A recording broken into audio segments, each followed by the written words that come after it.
On behalf of the American Heart Association and No Diabetes by Heart, I would like to welcome you to today's webinar, Target Type 2 Diabetes Honor Roll Updates and Get With the Guidelines CAD. My name is Renee Sednu, and I'm a Senior Program Manager at the American Heart Association. I'm joined by my colleague, Sandeep Gill.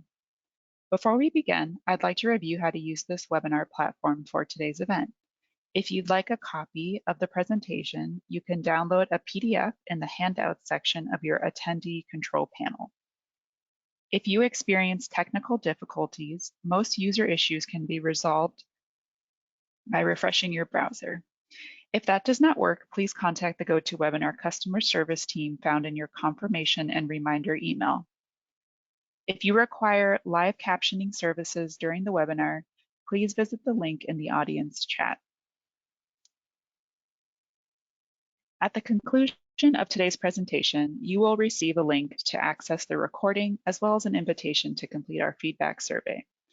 You will have the opportunity to submit text questions to today's presenters in the questions section of your control panel. You may send in your questions at any time and we'll review them at the end of the presentations as time permits. We'll begin today's program with a brief overview of the No Diabetes by Heart initiative and Target Type 2 Diabetes. We will then welcome our guest speaker, Dr. Gregg Fonarow, for his presentation, rationale, and science behind the initiative. My colleague, Sandeep Gill, will then take some time to review Get With the Guidelines CAD registry updates related to diabetes care. Finally, we'll end with a Q&A. Cardiovascular disease is the leading cause of death for people living with type 2 diabetes. As a joint initiative of the American Heart Association and the American Diabetes Association, No Diabetes by Heart aims to help people living with type 2 diabetes lower their risk for cardiovascular disease by connecting them and the health professionals who care for them with education and resources. The No Diabetes by Heart initiative supports quality improvement efforts by engaging directly with hospitals and outpatient health centers to provide long-term support for their teams of professionals as they redesign healthcare to better serve patients with diabetes and cardiovascular disease.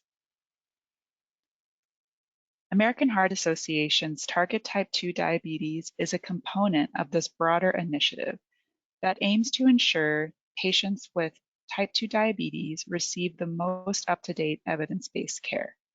To bring attention to this critical high-risk population, American Heart Association established the Target Type 2 Diabetes Recognition Opportunity available in the outpatient setting for health centers and for hospital participants of Get With the Guidelines Heart Failure, Get With the Guidelines Stroke, and most recently, Get With the Guidelines CAD.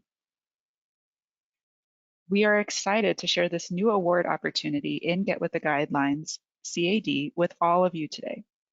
We understand that Target Type 2 Diabetes Honor Roll may be new to many of you. Before we review the measures and recognition threshold, I wanted to review the structure of the Target Award itself. Target Type 2 Diabetes Honor Roll is an additional level of recognition above and beyond the achievement awards, such as silver or gold. Hospitals must first qualify for a silver level or higher achievement award in Get With the Guidelines CAD to be eligible for Target Type 2 Diabetes Honor Roll consideration. And the recognition reporting period has to be the same calendar year as the eligible achievement award. Starting with the 2024 awards, participating Get With the Guidelines CAD hospitals will be eligible for this new Target Type 2 Diabetes Honor Roll recognition based on 2023 calendar year data. So again, 2024 will be the first award year, and that will be based on 2023 calendar year data. As a reminder, the diabetes data elements and measures were added to Get With the Guidelines CAD in late 2021. Get With the Guidelines CAD hospitals then spent 2022 using the new fields and running reports. My colleague Sandeep Gill will review the diabetes measures and Get With the Guidelines CAD towards the end of the webinar. But briefly, Target Type 2 Diabetes Honor Roll is based on a composite measure shown in the green box towards the bottom of your screen. This composite measure is defined as the proportion of performance opportunities that were met among eligible opportunities for the 8 individual component measures. The 8 component measures are shown here in the left-hand box, and the composite measure, again, is the sum of the numerators for these 8 measures divided by the sum of the denominators for these 8 measures. To qualify for honor roll, hospitals must have a composite score of 75% or higher. Again, Get With the Guidelines hospitals in CAD must first meet the achievement award level before being considered for Target Type 2 Diabetes honor roll. It is now my pleasure to welcome our distinguished speaker, Dr. Gregg C. Fonarow. Dr. Fonarow is the Eliot Corday Professor of Cardiovascular Medicine and Science at UCLA. He serves as the Chief of the UCLA Division of Cardiology, Director of the Ahmanson-UCLA Cardiomyopathy Center, and Co-Director of UCLA's Preventative Cardiology Program. His research interests center on acute and chronic heart failure, preventive cardiology, quality of care, outcomes, and implementing treatment systems to improve clinical outcomes.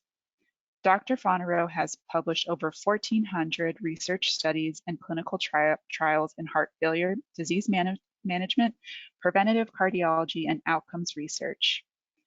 Welcome, Dr. Fonarow. The floor is yours. Thanks, Renee, and it's really a pleasure to be with you all here today. I really appreciate this opportunity to discuss this important topic. Let me start off by first saying how really much we appreciate your participation in Get With the Guidelines CAD, your commitment to improving the quality of care and outcomes for patients hospitalized with acute coronary syndromes and other forms of coronary artery disease, and your interest in this important initiative from the AHA, No Diabetes by Heart, and the opportunity for recognition of the Target Type 2 Diabetes honor roll. So let me tell you a little bit about the rationale and, importantly, the science behind the initiative and why this is so important. Please note my disclosures. So as you've heard, diabetes and cardiovascular disease coexist and are really a dangerous intersection in that atherosclerotic cardiovascular disease is the leading cause of death and the leading cause of disability in individuals living with diabetes. And our focus will be mainly on those with type 2 diabetes, but this is also a significant contributor to death in those with type 1 diabetes. If we look at individuals with type 2 diabetes, we actually see that atherosclerotic complications are responsible for 80% or more of the mortality risk. And that, in fact, a large amount of this is coronary artery disease, but there are also significant increased risks for heart failure, peripheral vascular disease, stroke. So if we think about what is the leading risk for individuals with type 2 diabetes, it's clearly atherosclerotic cardiovascular disease. If we look at it from the other way around, of individuals that are hospitalized with acute myocardial infarction, somewhere between 20 to 30% of these individuals will have a history of diabetes. So if you think about that relative to the prevalence overall, clearly diabetes is an independent and leading risk factor for having an acute coronary event. And so we see after an acute event a much higher risk of recurrent events as well as mortality in those with diabetes as opposed to those without. So all of this highlights why this intersection of diabetes and cardiovascular disease is so very important. Now, if we look at the individuals in the overall population and just say, well, in men and women that have diabetes versus not, what is the implications for overall survival? And we see that, diabetes is associated with a substantial decrease in survival in both men and women. And again, as we've highlighted, so much of this is due to atherosclerotic cardiovascular disease. And so this reduction in survival that individuals are seeing rival other major modifiable risk factors that we can think about. So here's data actually highlighting this for individuals with type 1 diabetes and type 2 diabetes. And you can see that the death from any cause and death from cardiovascular disease is so much elevated in individuals with type 1 and type 2 diabetes. And that the marked increase in cardiovascular death translates to a substantial increase in death due to any cause. And so this issue with regards to what can we do to modify this excess risk in individuals with type 1 and type 2 diabetes, and specifically in our focus for type 2 diabetes, is so critically important and apropos to how we approach these patients, and why having quality improvement efforts, why having specific explicit measures for those with type 2 diabetes, and why improving on those measures can translate to meaningful improvement in outcome, because there is a substantial excess in cardiovascular and overall mortality that is driven by this, and this residual risk that you can see longitudinally over time persists. So yes, there have been some improvements and decline over time, but this substantial excess overall risk remains, and this is the risk that we're going after. This now looks from the Framingham study with regards to the general population and looking at the risk of the types of different cardiovascular events. And you can see for both men and women, this is showing the relative risk ratios, higher risk of stroke with having diabetes, peripheral vascular disease, heart failure, coronary heart disease, and total cardiovascular disease. So this mark between 2 and up to 8-fold excess risk in men and women concomitant with having type 2 diabetes. So you can see that there is this marked excess risk that we are trying to go after. Now, with regards to statistics of individuals that are at risk for having diabetes and currently have diabetes, the numbers are really surprisingly high. There is an expectation that if things do not change over present trajectories, that by 2045, a 48% increase beyond the stats that I'm showing you. We have 1 in 11 in the US adults that have diabetes. If we say, how about diabetes or pre-diabetes, this is approximately 50%. And so if we look at the issues of, well, how much is type 1 versus type 2 diabetes, vast majority is type 2 diabetes, hence the focus of this initiative. And again, looking worldwide, this marked increased risk that's expected. So if we look at the risk factors in individuals that have one or more cardiovascular risk factor, you can see high cholesterol, very prevalent, hypertension. But if we look at diabetes and pre-diabetes together, we actually see that there is a substantial proportion here. And this is NHANES data from 2011 to 2014. More recent data shows this even more significantly. So we really have a circumstance where we have a substantial excess risk that we need to be concerned with.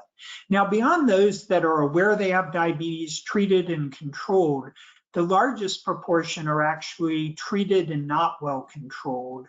We have some that are not treated but aware, and then there's a proportion of individuals that have type 2 diabetes that has not been diagnosed. They are unaware and thus not on treatment. So we have a lot of work to do with regards to improving awareness, treatment, and importantly, control for individuals with diabetes in the United States. Now, if we look at individuals known to have diabetes and look at this issue of percent at target level for blood pressure, LDL, and hemoglobin A1C, we actually see these very large gaps that for target level of blood pressure, we have approximately 60% not at target level. For LDL, it's only about a third, so 2/3 not there. And for hemoglobin A1C, about 6 out of 10 not at their stated goal as utilized in this study. And we can see that, any one of the 3 goals, any 2 of 3, how about 4, 3 out of 3, which is markedly associated with better outcomes, it was only 7.2%. So you can see the staggering amount of not optimally controlled risk factor just looking at 3: blood pressure, LDL, hemoglobin A1C. So we have so much more work to be done using this nationally represented data from NHANES.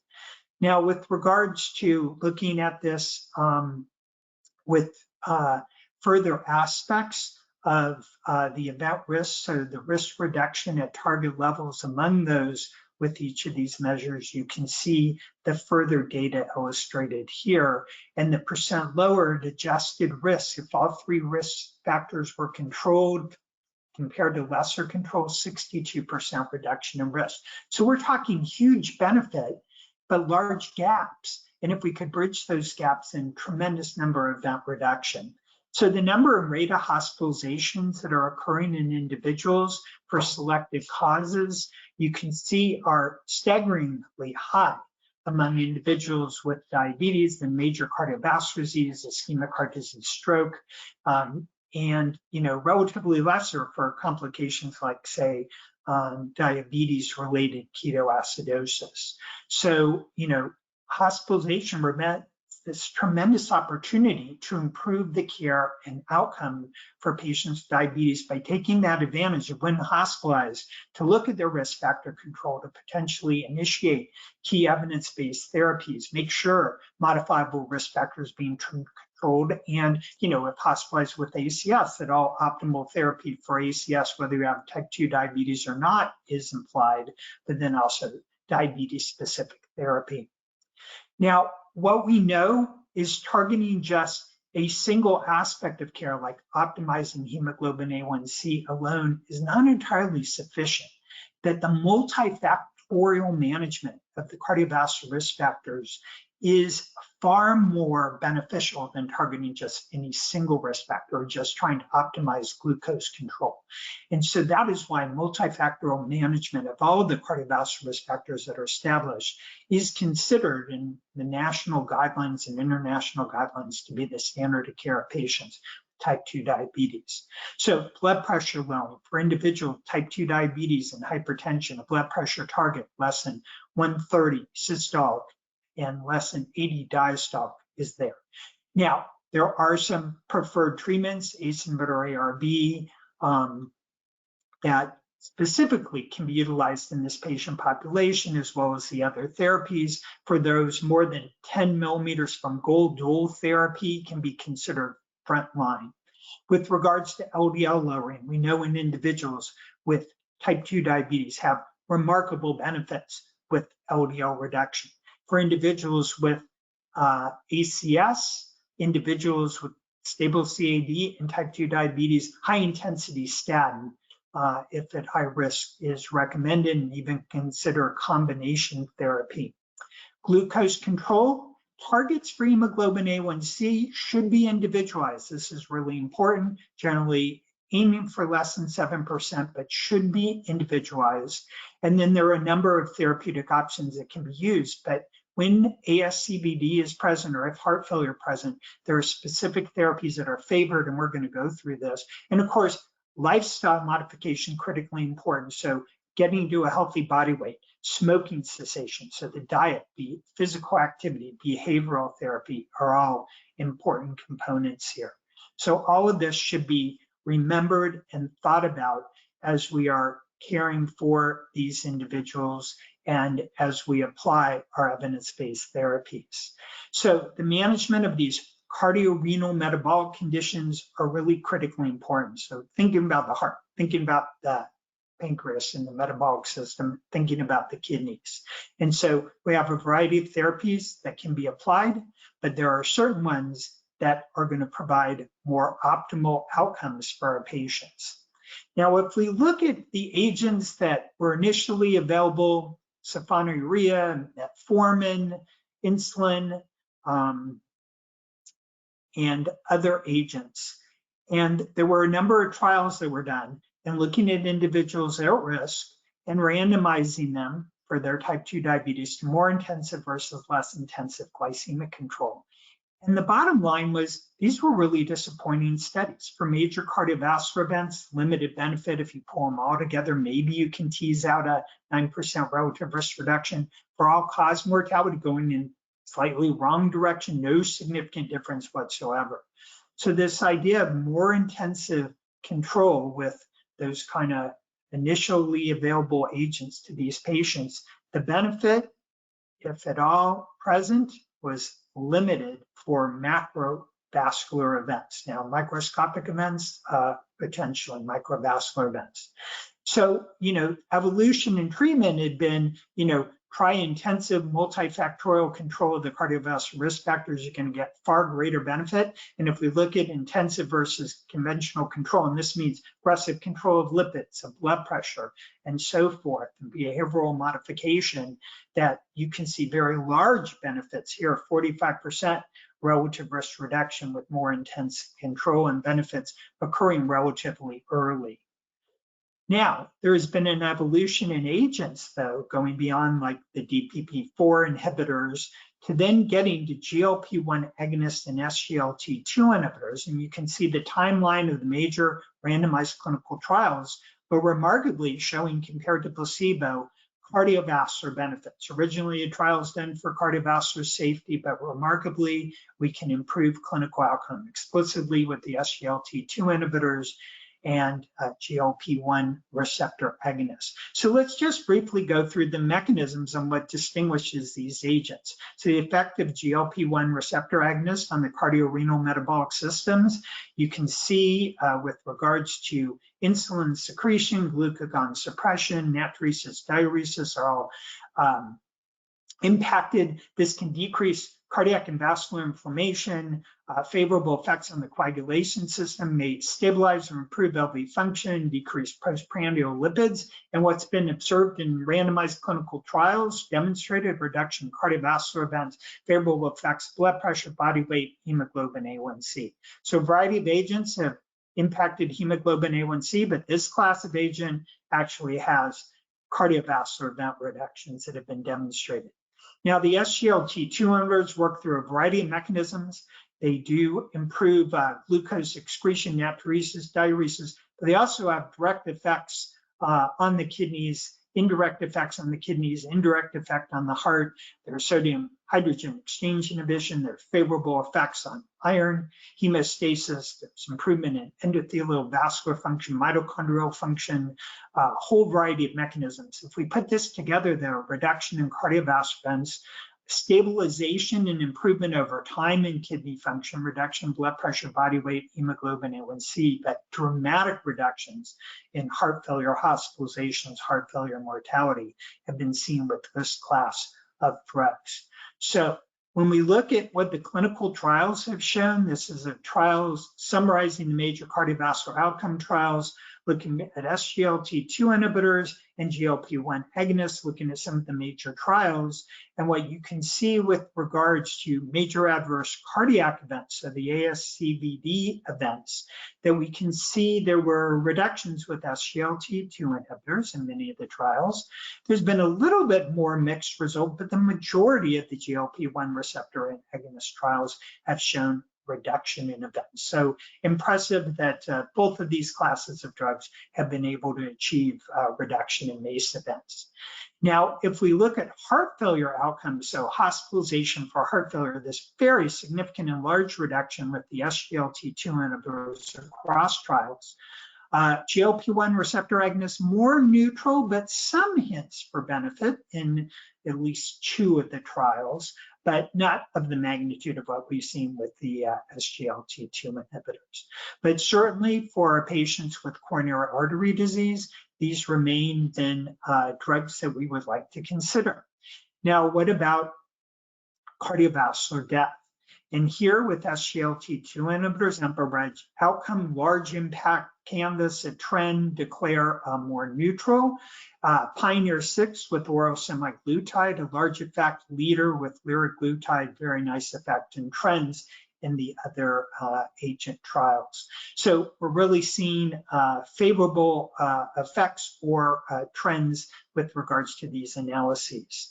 Now, if we look at cardiorenal endpoints, SGLT2 inhibitors have shined, but there's also some hint in the data with GLP-1 agonists, but SGLT2 inhibitors having now specific kidney outcome improvement indications for these agents. So to summarize the effects of the drug class on cardiovascular, heart failure, and kidney outcomes, in generally with SGLT2 inhibitors kind of across the board, favorable effects. GLP-1 agonists, for most of the MACE, CV death, albuminuria, all-cause mortality, right direction are favorable. Heart failure hospitalizations, relatively neutral, but some hints. Hard renal endpoints, a little more neutral, but more studies are going on. And if we compare this to ACE inhibitor, ARB statins, we're lining up pretty well. They don't do everything, such as, statins haven't lowered hospitalization with heart failure, but big MACE effects and impact on all-cause mortality. So they really line up as cardioprotective meds we really want to strongly consider in eligible patients beyond our foundation of RAS inhibitors, statins, antiplatelet therapy. So the clinical recommendations and guideline now acknowledge these cardiorenal metabolic effects of SGLT2 inhibitors, GLP-1 agonists, and for those with established atherosclerosis or having ACS, these can be, for those who are eligible without contraindication, preferred agents over other glucose, over other diabetes medication. And so you've seen the rationale. So if we look at the newest standards of care in diabetes 2023 and building on the prior recommendations that I will also show you, we can see that there are these strong recommendations now for why using those agents with cardiovascular, renal, metabolic benefits distinguish them from just any diabetes medication, and why then the specific metric that exists with the target type 2 diabetes. So the guideline recommendations with regards to the management, here's some details, obviously too small a print to review, but detailed in the guidelines, evidence-based behind these recommendations and why it's not any class of diabetes treatment medication to lower glucose is considered the same anymore, or that a cardiovascular specialist in caring for a patient hospitalized with CAD doesn't need to pay attention. Are they now on the right medications for their type 2 diabetes? And if not, can we make appropriate changes to their care that is going to influence their subsequent clinical outcome? And then this falls in our realm. So SGLT2 inhibitors, GLP-1 agonists, metformin get distinguished for having their cardiovascular benefits with the strongest data for SGLT2 inhibitors, GLP-1 receptor agonists. And in fact, they can be considered, and there's a newer class, GLP-1 receptor agonist and GIP, and where the outcome data is trials are undergoing. So the consensus report, we're going to go through in a little more detail. We want to put the patient at the center of care. The goals of care are obviously when patients present, we want to assess key patient characteristics, including the risk factors, consider specific factors that impact the choice of patients, and specifically then forget what the guidelines CAD, these patients have CAD, have been hospitalized, many with ACS, and that's going to then influence the diabetes care that they should be receiving. Shared decision-making and creating that management plan is important. Agree on the specific management plan. They do have a SMART goal, a specific, measurable, achievable, realistic, and time-limited. Implement that plan, and then have monitoring and support, and then review. So this favorable cycle with the patient in the center to achieve these goals. And so with regards to the specific factors that impact choice of treatment, having type 2 diabetes underlying ASCVD should influence us in this regard. So of course, lifestyle are important, the comorbidities, and specifically ASCVD, whether that patient has heart failure, chronic kidney disease, are going to then influence us. And of course, we need to consider motivation and other factors, and we need to consider cultural and socioeconomic context, particularly with regards to branded medication availability, ability to afford, understand, and take these medications. So really important that these key patient characteristics, social determinants of health, be assessed. So assessing cardiovascular risk, if ASCVD predominates, as it will be in many of our patients get with the guideline CAD versus whether heart failure predominates or CKD predominates, can influence our choice with regards to agents. And specifically then to highlight, if ASCVD predominates, then we very much will have that goal of wanting GLP-1 receptor agonists and SGLT2 inhibitors being our preferred treatment, plus or minus metformin. And so this is really critically important. If heart failure predominates, then SGLT2 inhibitor is going to win in that regard. And same thing with chronic kidney disease, but we can then consider in select patients adding GLP-1 receptor agonists along with the other therapies. So you can really see how that clinical trial evidence informs the guidelines, informs the algorithm, and why critically important, and then how it ties to the specific diabetes measures that we have and get with the guidelines CAD and for recognition with regards to this initiative. So as we think about then this approach and look in more detail, ASCVD predominating, right? So those indicators, GLP-1 agonist with proven cardiovascular benefit, SGLT2 inhibitor with proven cardiovascular benefit, either or. If hemoglobin A1C remains above target, can think about actually having both of them on board or further intensification. Heart failure, the SGLT2 inhibitor, chronic kidney disease, SGLT2 inhibitor, and so can consider GLP-1 receptor agonist as an alternative in this regard. And then, of course, we're going to monitor their glycemic control parameters, monitor their additional risk factors, and make further modifications. So it is really important. And then want to affect those behavioral risk factors that play a role, the lipid management, blood pressure management, all important. And then if hemoglobin A1C still remains in target, then we really want to consider additional things, continuous glucose monitors, getting a behavioral health modification program, getting a dedicated type 2 diabetes management team. So in summarize, with the guideline-based recommendations, critically important to consider in your patient type 2 diabetes, presence or absence of ASCVD, CKD, and heart failure.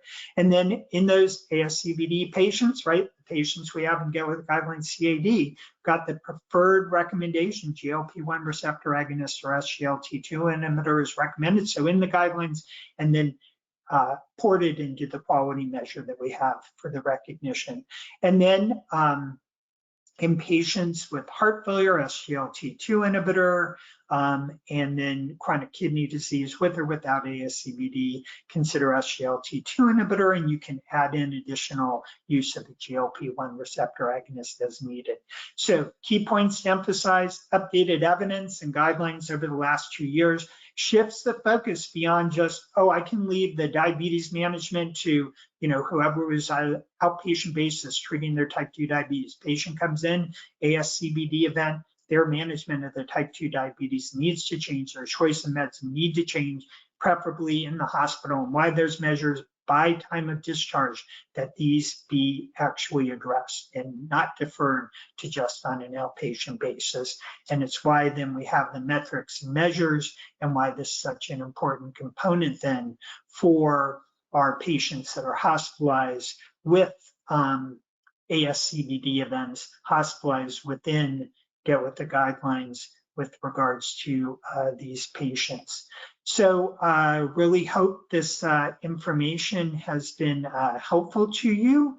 And with that, we'll now be able to go on to hear about the specific measures in Get With The Guidelines CAD that relates to the target type 2 diabetes honor roll system, and then hopefully we'll have a lot of time for questions. So appreciate your attention to this presentation, and let me now turn this back over to Renee. Thank you, Dr. Fonarow, for that wonderful presentation. And as a reminder to all of our attendees, you can continue submitting questions for any of our speakers through the questions pane in your control panel. And I see that there are several coming in, so thank you for that. We will review them at the end, and we will have time for that Q&A. At this time, I'd like to turn the presentation over to my colleague, Sandeep Gill. Sandeep, the floor is yours. Thanks, Renee. Let's see if I can advance the slide.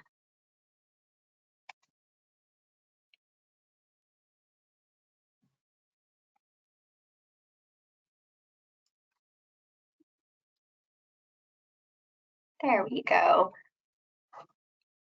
All right. So this slide is just a reminder that initial updates were made to Get With the Guidelines CAD in December of 2021. This included data collection as well as measures. We did a presentation on this, and we have a link to the recording in the slide deck, and it's available in the handout section of your GoToWebinar panel. And the other thing I want to highlight is that last October, we moved the AHA-CAD 74 measure, the anti-hyperglycemic medication with proven CVD benefit, into the diabetes achievement measure bundle. And it is now included in that overall cardiovascular initiative composite score that the target award is based off of, as Renee mentioned earlier. Another addition in October was the diabetes descriptive measure bundle. In that we have one measure with our anti-hyperglycemic medication. So this is just a reminder of the data collection that was added in December of 2021. So we have the patient medical history with diabetes and type 1, type 2 elements to select if diabetes was selected. In addition to that, we have the new diagnosis during this admission of diabetes. And then we have the whole anti-hyperglycemic at discharge medication section that had room for medications, as well as the question for the not providing or prescribing a medication with proven CVD benefits. So that was all in December of 2021. I just want to highlight the reports, since this is really where more of the recent updates happened. So the red boxes are just indicating the new measures or the movements. So again, AHA-CAD 74 was moved from being a reporting measure into the achievement measure bundle, and then that descriptive measure on the bottom is also new. Just to highlight here, so the achievement measures, you can run them individually or all together. So you can select them individually here or over here. And this whole report, all these reports actually are available in the Get With the Guidelines CAD report in operational reports. And again, you'll see the composite is down here. So this one is what you would run in order to see how you're tracking towards your target award. A reminder that you will need a silver or gold award to achieve the target award. It is not a standalone award. And then at the bottom, you'll see the descriptive measure bundle, which just has the new measure that I mentioned earlier. And since that's new, I just want to show you guys what that looks like. Here you'll see this gives an idea of the anti-hyperglycemic medications that are more commonly used across the country, since right now I'm just running this with the all hospitals benchmark. You can obviously run this for your hospital or against any other benchmark that you have on your reports. And lastly, I just want to highlight some additional resources we have for you. So in your online library, which you can get to on this gray sidebar, you can go down to your reports and measures.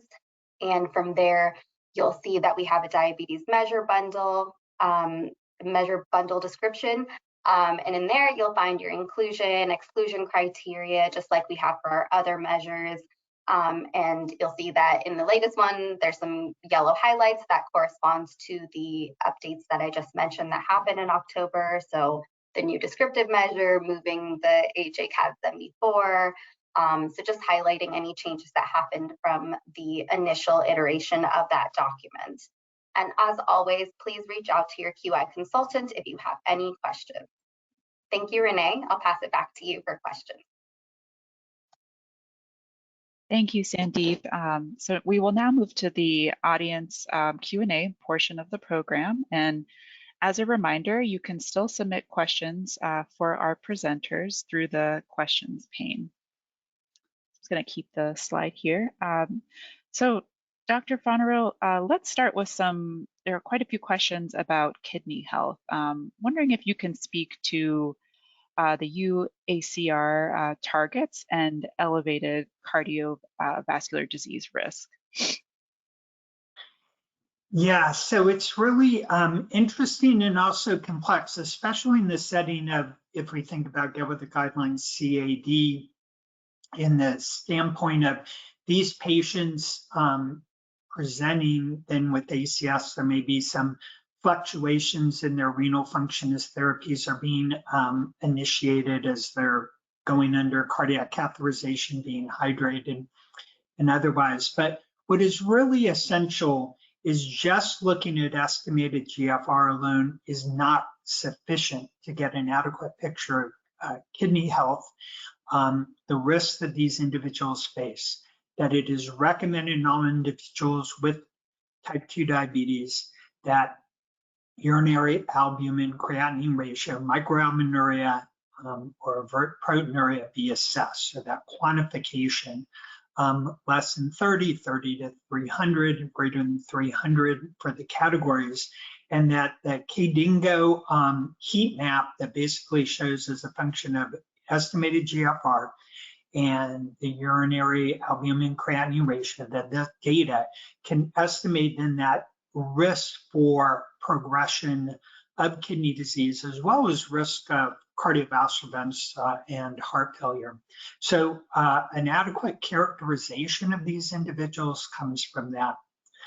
Now, the issue about therapies that can apply, it used to be, well, we just had ACE inhibitors or ARBs, and individuals at increased risk or even really across the consideration could just apply ARB or ACE inhibitor and stop at that. But now that we have SGLT2 inhibitors with specific renal protective indications, that then changes that equation. And now we have non-steroidal mineralocorticoid receptor antagonists that also have added benefit.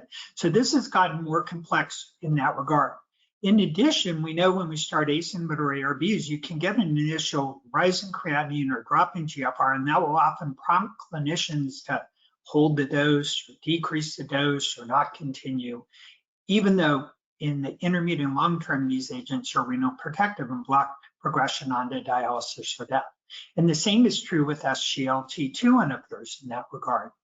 And so we really have a circumstance where clinicians caring for these patients need to understand the renal protective effects of the agents, that individuals with type 2 diabetes are at risk for progression. These agents used additively, and the trials specifically with SGLT2 inhibitors were already on optimally well-tolerated target doses of ACE inhibitor ARB, and likewise with the non-steroidal mineralocorticoid receptor antagonists on standard background and optimized dosing and therapy, and providing these incremental benefits. And then beyond that, there were the cardiovascular events reduction and cardiovascular mortality reductions in, say, DAPA-CKD with these agents. So we're actually helping to protect the patients in multiple aspects and regard. Now, it is important to know the contraindications like hyperkalemia for patients ACE inhibitor ARB. If the GFR is below 20 at baseline, that's too low to start an SGLT2 inhibitor. So hyperkalemia also for the non-steroidal MRAs. So, really important to have this aspect of caring for patients. But for those with ASCVD, that's going to dominate that kind of consideration. And for those with heart failure, dominate that consideration. But the GLP-1 receptor antagonists and the SGLT2 inhibitors are going to be potential candidates for the patients. But from the renal protective effect, SGLT2 inhibitors predominate. Thank you. And there was another question about the non-steroidal MRAs, but you did address that just now in your response. So there's an important question here talking about, the SGLT2 medications and their cost. So the question is, how do you get the SGLT2 medications pre-approved during this short stay? So, and this attendee mentions that these medications are expensive and many of my patients cannot afford. Is any, thing that you can share there, Dr. Fonarow? Yeah, and so the guidelines anticipate this, and this is really important. When you think of the magnitude of benefit, though, that these therapies provide, it's really significant. For those obviously at risk, we're talking about hospitalized patient, and many of the analysis show that these provide intermediate or high value by formal cost effectiveness. But, for a given patient, if their copayment's going to be too high, we're not doing them a favor to not have adequately assessed that. For many individuals, they can get authorization obtained. And where's a great time to do that? Working with the hospital team where you have PharmDs, medical social workers. So can start the drug, can work with the team that exists within the hospital to ensure that patient has the best chance of being able to continue on that medication and be able to afford the copays. There are copayment assistance cards that can help with regards to patients. There are direct patient access programs to, if they qualify income-wise, to get the drug without a charge. So shouldn't just be presumed because some patients have out-of-patient costs that are too high and can't sustain on the drug, that this applies to the majority of patients. And we've been very successful, obviously, for heart failure patients, get with the guideline heart failure, where regardless of type 2 diabetes status, there's the recommendation for heart failure, reduced EF class 1 recommendation that this is systematically and routinely being applied. So have hospital teams can work with specialty pharmacists, work with the medical social worker, work with PharmDs to put into place a systematic approach. So it's not the individual clinician trying to figure it out or which one's preferred on formulary or those aspects, but knowing specific knowledge about the patient's prescription drug coverage can make meaningful inroads while they're hospitalized and have a good chance and good understanding and engage in shared decision-making with that patient about what their estimated out-of-pocket expense will be and their likelihood of success being started on the medication and continued. And we know when therapies are started in the hospital, patients are more apt to continue, but really does take a systematic and careful and cautious approach. But in this setting of ASCVD, those benefits are there. The other thing to say though, yeah, they're costs, but when you think about it compared to other branded medications or even long-acting insulin, those costs are comparable. And so here it's not just providing the diabetes treatment that improves hemoglobin A1C, but is also materially altering the risk that these patients have with regards to their kidneys, their heart failure, as we've talked about, cardiovascular death.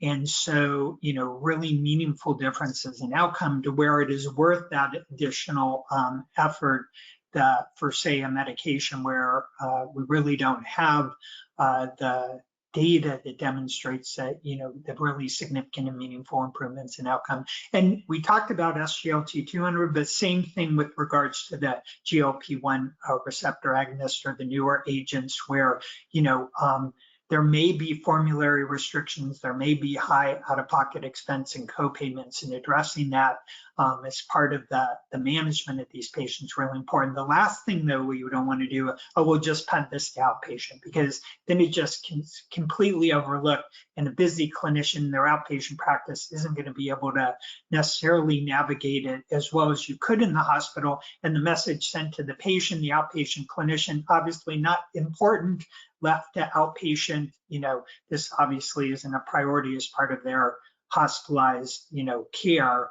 And that's exactly, compared to evidence, guidelines, and recommendations, not the message we want to inadvertently or indirectly send. Thank you. One quick question, just clarification about the Get With Guidelines CAD target type 2 diabetes honor roll measures that you're seeing on your screen. So the measure, it's the third one down that highlighted AHA CAD 74. There was a question about when this will be included in the in the award bundle, and it is currently included. It was added October of 2022. So the reason it's highlighted is just to show that that was the last update. So just wanted to give a clarification there. Okay, so there's a couple more questions. So again, going back to kidney health, the question is, due to the renal protection of the SGLT2 inhibitors, is there any thought of including SGLT2 inhibitors in the ACE-ARB for patients discharged with ejection fraction of less than 40% metric? And I can read that again if you need that. Yes. So this issue with regards to then how additional metrics should deal with patients with the comorbidities, right, does get interesting as to whether, specific recommendations should come in, and then as we cross modules, right? So patient entered in to get with the guideline heart failure.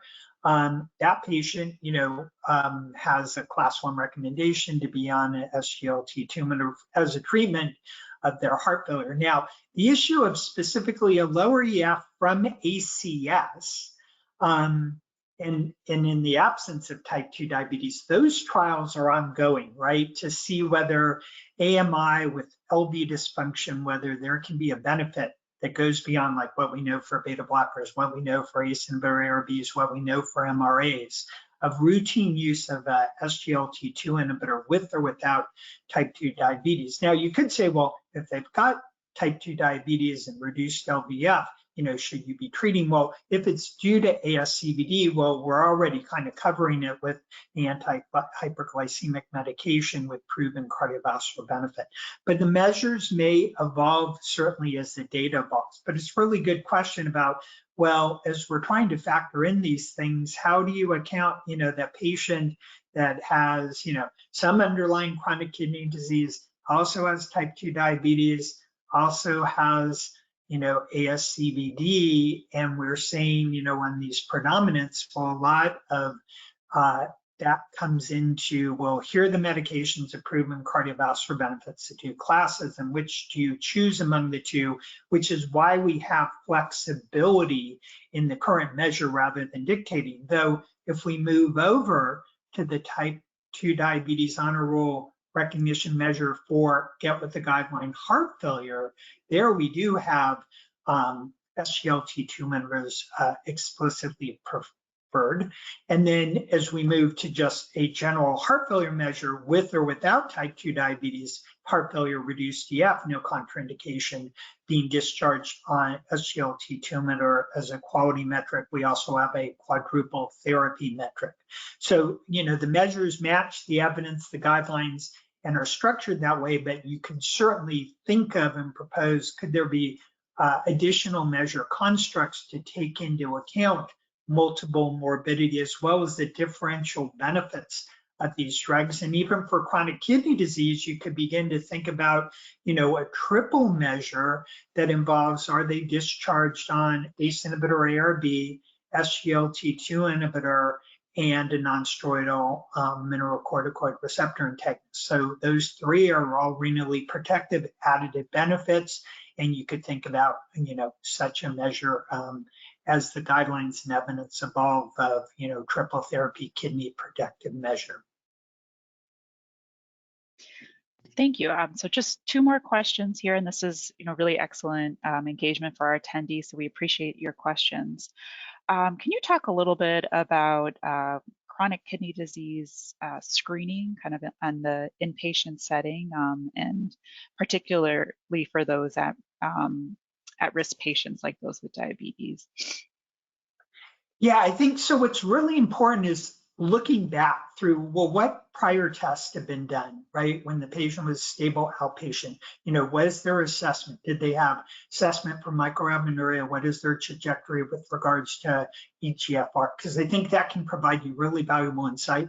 Were they with underlying chronic kidney disease? What renal protective medications were being applied? Was this considered? Now, if we know from national data when we look, there's so many patients, despite, quality metrics of saying do this assessment, where many patients will have got a chem panel and have a creatinine, that you don't find that there has been this prior assessment for microalbuminuria that greatly impacts the risk in the approach to treatment.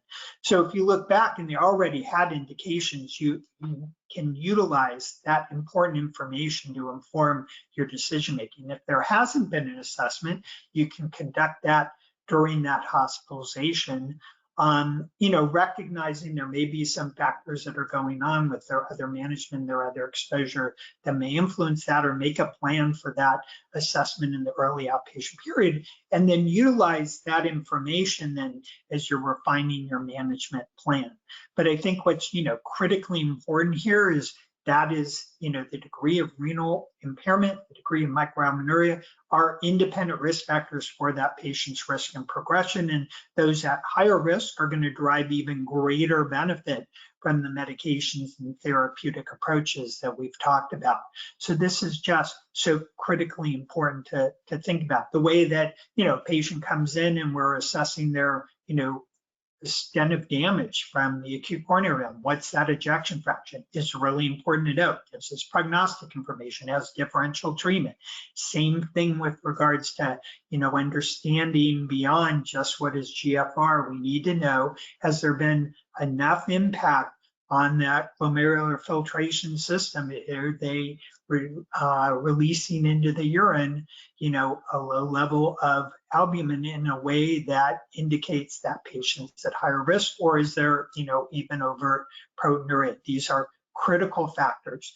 We have some data that you can follow that over time, and that these medications can alter that trajectory, microalbuminuria. We've got interesting data that, independent risk factor in patients with heart failure, independent risk factor in those with CAD, setting aside that component for type 2 diabetes. So it really is an important part of that assessment. And it's not that many. It's not like we say, wow, anybody that comes in with chronic kidney disease, we need to, be doing, this extensive workup where every single patient imaging, biopsying the kidney and all of these other aspects to their routine care.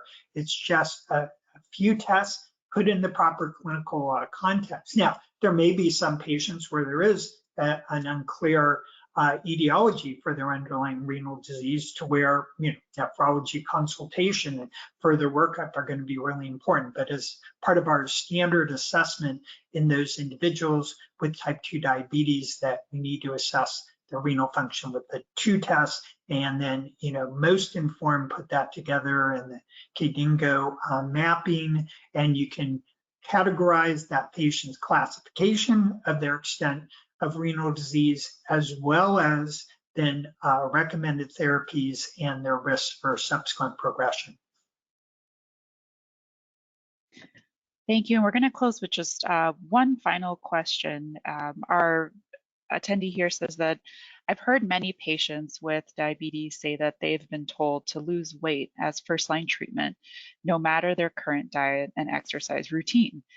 How do we ensure that all patients are being prescribed the medications, or considered for the medications that they need, no matter their body size? Yeah, I think this is critically important, and obviously lifestyle modification is important, weight loss, but this idea of, oh, let's prescribe, intensive behavioral risk factor modification, for these patients totally on lifestyle. Well, we've got a trial that was called Look Ahead, and it did it. And there were some favorable cardiometabolic effects, but there was not reduction in cardiovascular events. Now, I'm not saying it's not important, but it's not sufficient. And so really, these medications are recommended first-line treatment together with these other lifestyle modification, not, oh, we'll just put this off. You've had an ASCD event, you've got type 2 diabetes, let's just try some lifestyle and see how things go. These are direct cardioprotective, renal protective drugs that lower major cardiovascular events and need to be prescribed regardless of your body mass index. They work well in those with healthy, overweight, obese, and there's even some funny paradoxes with regards to relationship of BMI and outcome in those with established type 2 diabetes that we won't go into here. But the key point is, regardless of your background diet and lifestyle, those are important, but it's not alone sufficient. It's not a reason to delay the initiation of the major cardiorenal and renal protective medications. And particularly our patients hospitalized get with guideline CAD, we need to give them, all of their ACS, underlying ASCVD management, but using these drugs of proven cardiac and renal protection is really important, together with the lifestyle modification. So with that, thanks so much. Thank you, Dr. Fonarow. I'd like to thank you for leading today's webinar and for all of your excellent responses, and to our attendees for your engagement and for participation in today's event. Just as a reminder, everyone will receive a follow-up email with a survey about the presentation.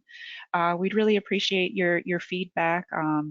So if you have a chance to complete that, we appreciate your time. In that email, you'll also receive a link to view a recording of today's presentation. On behalf of the American Heart Association and our presenters, thank you for joining us and have a great day. This concludes today's presentation.